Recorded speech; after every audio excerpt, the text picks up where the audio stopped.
avec Adam Kutcher, l'américain, et puis l'allemand Jirka Arndt. C'est vrai que Kutcher et Arndt, Bernard, ont sur le papier très peu de chance, tout comme Suleiman le Qatari.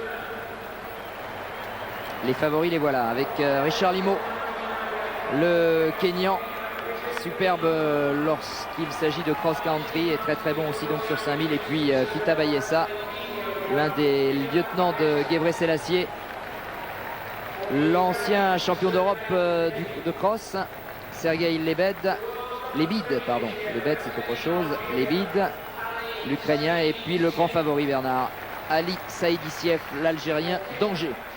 Oui, qui a cette saison fait de superbes chronos. Il est le deuxième performeur mondial. On va quand même présenter les autres, on reparlera de lui tout à l'heure. Il y a Julius Gitaï du Kenya. Alemou, l'Éthiopien. David Cheloulé du Kenya. Et enfin, Milion Voldé qui, Gebre Selassie le dit souvent, est son compatriote le plus fort.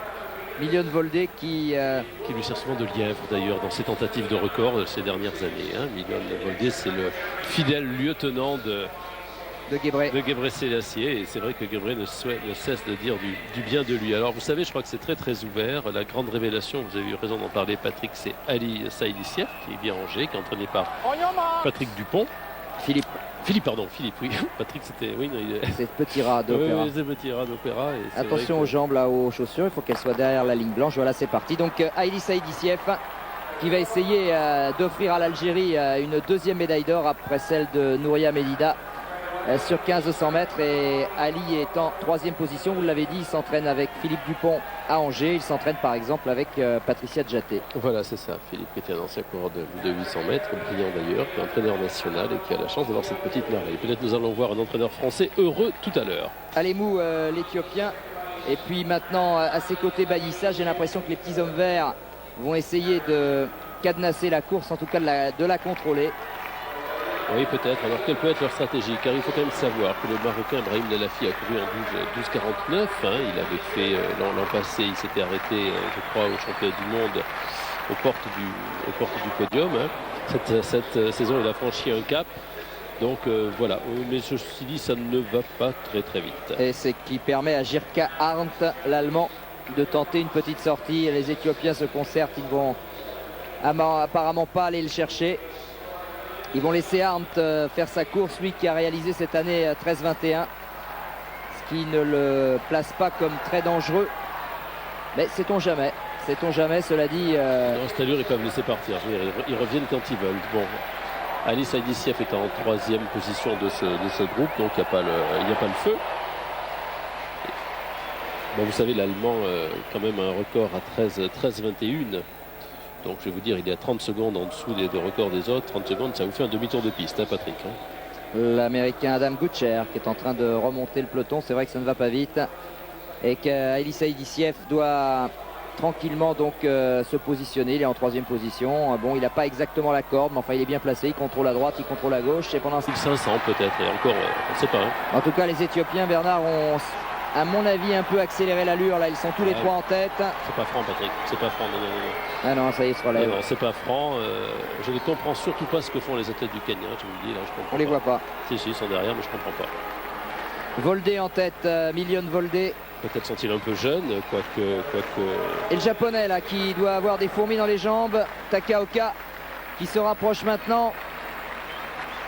Peut-être que Richard Limo, avec ses 7,36 en salle, lorsqu'il avait 17 ans il y a 2 ans, on peut se dire, moi ça me suffit. Peut-être David Cheloulé qui est tout jeune aussi. On peut se dire, je ne prends pas de risque.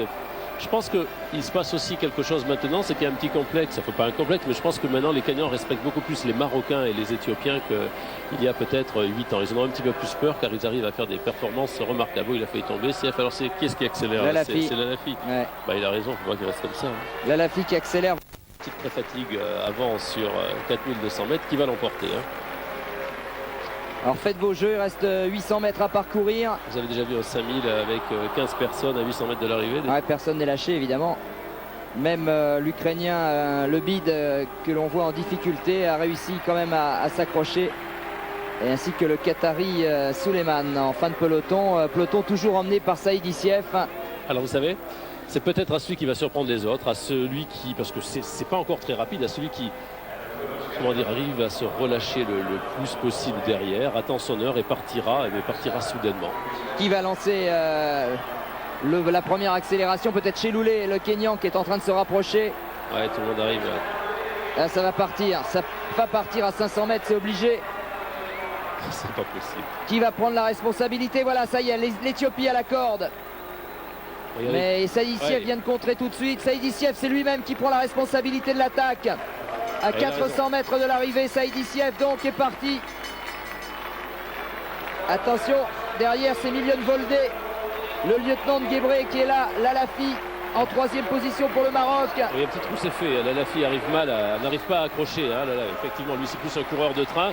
Ça va peut-être être donc pour Saïdissiev. Oui, Saïdissiev, mais Milion Voldé pour l'instant est toujours au contact. L'Éthiopien qui va essayer d'attaquer l'Algérien. À l'extérieur, l'Algérien va peut-être le promener un petit peu. Que fait Voldé? Non, il se cale sagement. Il attend l'entrée du dernier virage comme d'habitude pour essayer de porter l'attaque, l'Éthiopien. Il est plus relâché. Il a l'air un peu plus relâché que Saïdissiev qui se crispe un peu à l'entrée du dernier virage. Là, et Voldé attaque et passe. Oh, quelle surprise! Est-ce que Saïdissiev va réussir à répondre? Et non, Milion Voldé va remporter le titre olympique sur 5000 mètres alors que Lalafi, le Marocain, va peut-être prendre l'argent. Or pour Voldé, argent pour Saïdissiev et bronze pour Lalafi. Saïdissiev, Bernard, a perdu son pari dans ce scénario extrêmement bizarre. Pourtant c'était un scénario qui devait lui convenir. Peut-être qu'il est un peu fatigué, on l'a pas vu très sinon dans le sprint. Hein. Exact, il s'est crispé. Il n'était pas relâché, peut-être l'enjeu aussi. Ah, il est heureux, il peut être heureux. Et c'est le grand chelem de l'Éthiopie sur 10 000, Gebre Selassie, et sur 5000, Milion Voldé en 13 minutes 35 secondes et 49 centièmes, alors que Ali Saïdissiev ne s'en remet pas. Ça doit être terrible pour lui qui était le super favori à 22 ans de cette finale olympique. C'était surtout une super course pour lui, c'était une stratégie, c'est une configuration de course qui devait absolument lui convenir plus qu'à tous les autres. Hein. Et médaille de bronze pour ce garçon Brahim Lalafi qui échoue de 27 centièmes par rapport à Saïdissiev. 4e place pour l'Éthiopien Bayissa et 5e seulement le premier Kenyan David Cheloulé. On connaît déjà Milion Voldé depuis longtemps, Bernard, parce que c'était un junior surdoué, et il faut rappeler quand même, on a tendance à l'oublier, qu'il n'a